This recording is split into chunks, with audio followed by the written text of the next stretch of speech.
Magandang gabi po sa inyo lahat. Alam kong malungkot tayong lahat sa nangyari, no?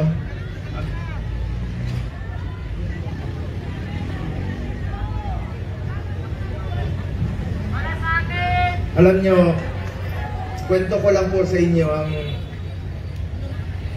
huling balita ko kay Tatay Digong.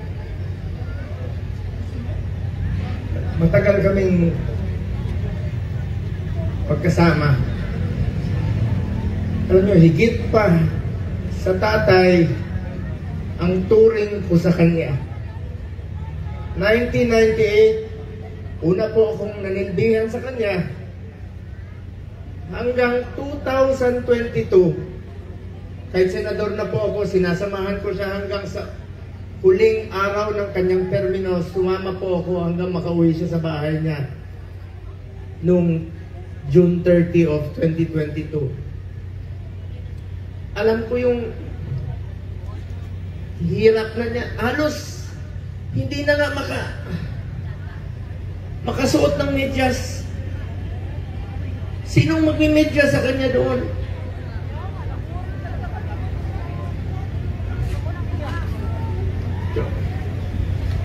Sinabi ko.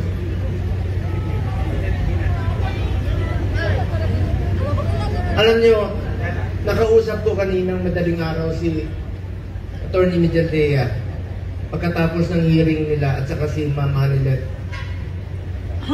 Kaya siya ganon siya magsalita.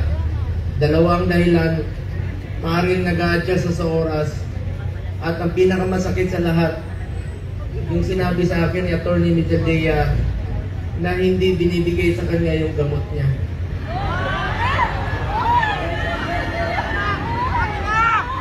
Alam niyo ba, hindi nga niya alam kung ano yung gamot na iniinom niya. Binibigay sa kanya ng nurse niya.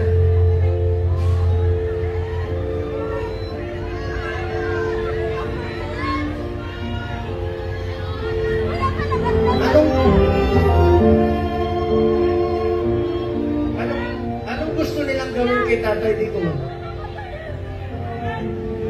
Kung kaya nilang ipadala si Tatay Digong doon, gawan nyo ng paraan paano siya ibalik dito.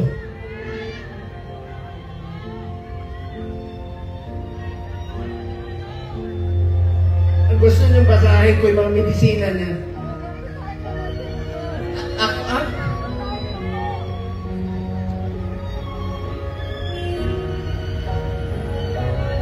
Minsan nagtitwitch yung kamay niya, sabi ni Bingbong kahapon.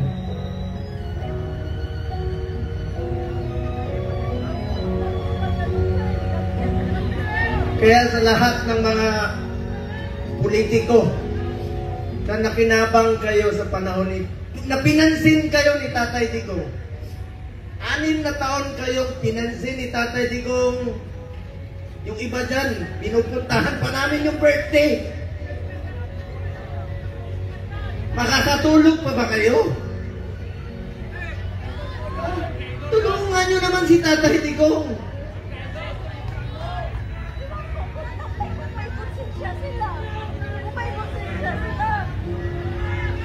Alam nyo,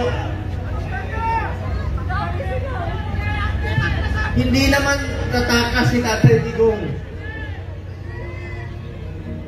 Nung Sabado, maraming nagpapayo sa kanya. Kami, sinabihan namin, Tatay Digong, pagpaliban mo muna. Pagpaliban mo muna yung pagpapauwi mo rito. Alam ni Mama Hanilet yun, alam ni Yes yun, alam na mga kasama niya. Dahil meron akong threat sa kalusugan niya, sa buhay niya. Di natin alam eh.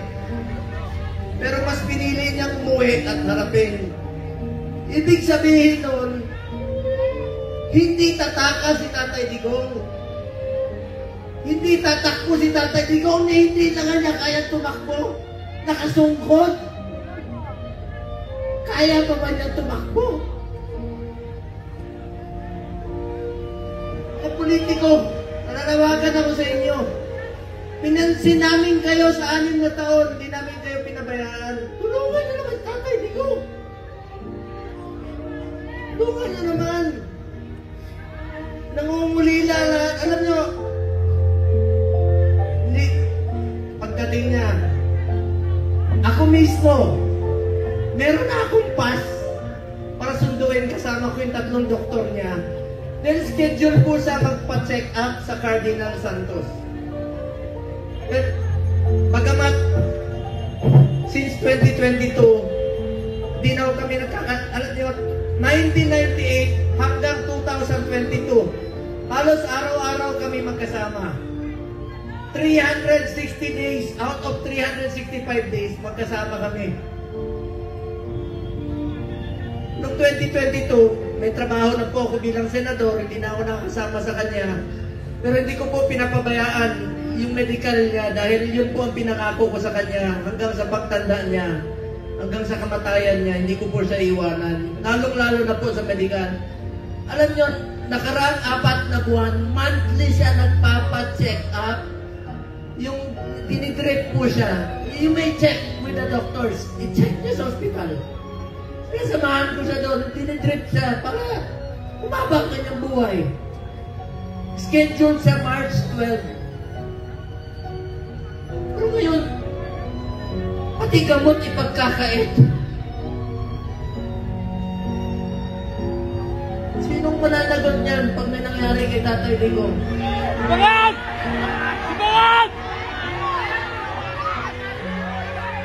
Ibangat! February, umpisa nung December, diyan sa Cardinal, sinamahan ko siya. Kasama si Ma'am Hanelet. Enero, bumalik uli kami. Pebrero, bumalik uli kami. March 12 po siya schedule uli para sa pagpapagamot niya. Pinagkait nila. Pati gamot, ayaw bigay sa kanya. Alam niyo, wala siyang sinelas. Pati sinelas. Pati sinelas niya, wala. Nakapaa. Muli namin pag-uusap, nasa aeroplano siya. Sabi ni Bingo, Atty. Major Dea, nakapaa siya. Buti na lang, may nagsuot ng kanyang suot kahapon. Hindi niya kaya. Ang lamig doon. Alam niyo, salamat sa piloto niya. Isang co-pilot doon. Binigay niya yung kalo niya kay Tatay Digong. Alam niyo naman namin. Binaba siya sa stretcher, mag-isa siya. Hindi alam ni Atty. Major Dea, saan siya dinala.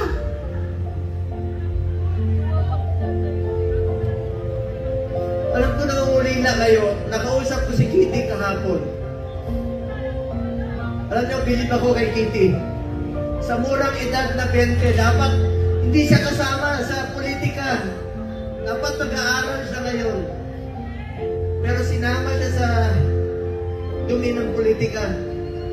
Tinawagan ko siya kahapon. Sabi niya, ninong niya ako eh. Sabi niya, Ninong Bong. Hindi ko mapigil umiyak. First time ko umiyak talaga. Na kausap siya. Sabi niya sa akin, Ninong, ikaw na muna ang tatay ko. Wala na akong tatay. Sa murang edad, pero matapang si Kitty ah. Sobrang tapang ni Kitty. Sabi niya, Ninong, be strong, be straightforward. Ito yung panahon na magkaisa ang Pilipino.